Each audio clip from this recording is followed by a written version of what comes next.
জল এলাকায় বাড়িতে বাড়িতে পৌঁছানোর কাজ আমরা শুরু করেছি। জমিও আমরা দিচ্ছি, পাইপও আমরা পাচ্ছি, মেনটেনেন্সও আমরা করছি, কাজটাও আমরা করছি। আর দিল্লির কিছু নেতা এসে আর কিছু গদ্দাররা বলে বেড়াচ্ছে ঘর ঘর মে জল দে রা হ্যায়। ওদের জিজ্ঞেস করুন 70% টাকা রাজ্য সরকার দেয়, তোমরা দাওটা কোথায়? কয়েকদিন আগে মিথ্যে কথা বলে গেলে যে তোমরা আবাস যোজনা নিয়ে, যে তোমরা নাকি 43,000 কোটি টাকা দিয়েছো আর আমরা নাকি ঘর করে দিইনি, খেয়ে নিয়েছি। আমি বলি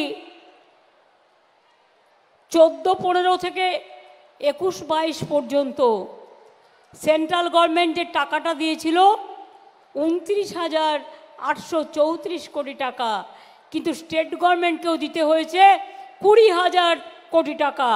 তাছাড়াও জমিটাও স্টেট গভর্নমেন্টের, মনে রাখবে। অর্থাৎ এই টাকাটা ম্যাক্সিমাম আমাদের দিতে হয়। 3 বছর ধরে তোমরা ঘর আটকে রেখে দিয়েছো। আমরা মে পর্যন্ত আমরা 43 লক্ষ বাড়ি ইতিমধ্যেই করে দিয়েছি, আর তোমরা বলছো আমরা করিনি। আমি আবার বলি মে মাস পর্যন্ত অপেক্ষা করব। যদি টাকাটা না দেয় তাহলে মে মাসের প্রথম দিকে 11 লক্ষ বাড়ির কাজ আমরাই শুরু করে দেব। তারপরে আস্তে আস্তে যেগুলো বাকি থাকবে ফেজ বাই ফেজ আমরা করব। দিল্লির কাছে আমরা ভিক্ষে চাইব না। মনে রাখবেন, লোধা বোর্ড, বাউরি বোর্ড, সবর board, Bhumij board, Kurmi board, minority board সবই আমরা তৈরি করেছি এবং অনেক সাঁওতালি মিডিয়াম স্কুল তৈরি করেছি। গত পরশুদিনও 89 জন প্যারা টিচার, তার আগের দিন ঝাড়গ্রামে 40 জন প্যারা টিচারের কথা, সাঁওতালি মিডিয়াম স্কুলের কথা ইতিমধ্যেই আমরা বলেছি।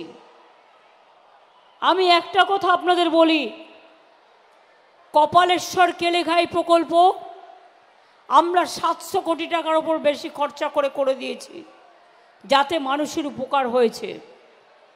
আর ঘাটাল মাস্টার প্রকল্প আমাকে দেব জুন মানস দ্বারা বারবার বলছেন, আমরা 250 কোটি টাকা ইতিমধ্যে খরচ করে কতগুলো কাজ করেছি। পলাশপাই দুর্বাচটি, নতুন কাঁসাই, ক্ষীরাই বক্সি নদীতে পুনর্খনন, চন্দ্রেশ্বর খাল সংস্কার ইত্যাদি করেছি।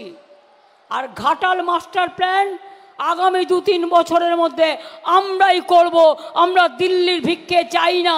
যখন কিছুই ওরা করে না, ওদের করবার দরকার নেই।